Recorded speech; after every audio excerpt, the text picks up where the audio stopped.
memang sebetulnya hal ini bisa terjadi di mana-mana.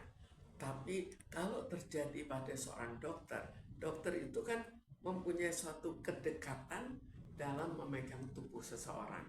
Jadi akhirnya ini lebih berbahaya daripada kalau terjadi pada orang biasa. Lalu kalau kita lihat latar belakangnya, biasanya ada suatu riwayat tertentu di mana akhirnya dia terjadi suatu kelainan dalam gairahnya. Oke. Jadi maksud Ibu yang bersangkutan ini memang ada kelainan sehingga tidak bisa mengendalikan hawa nafsunya.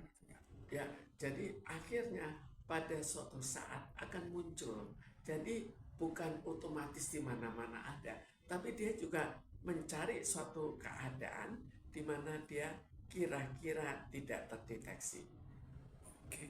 Tapi dari viral di berbagai medsos ini Bu, ada netizen juga yang juga mendapat respon bahwa ada kemungkinan pun dari sebelum menjadi kasus ada juga apa pengaruh dari pasien sendiri atau gimana Bu?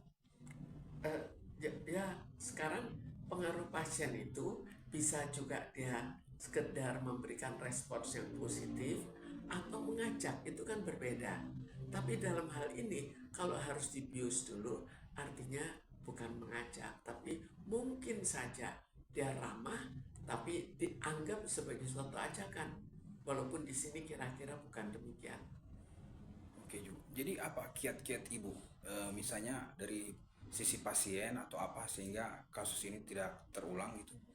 Sebetulnya ini sulit terdeteksi, tapi jika ada yang dicurigai, di situ harus diselidiki.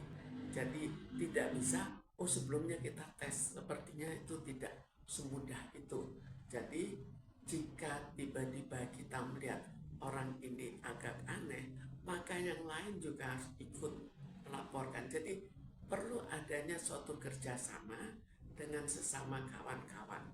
Tapi jangan sampai dilebih-lebihkan, tapi harus dilakukan pada orang yang kira-kira dicurigai.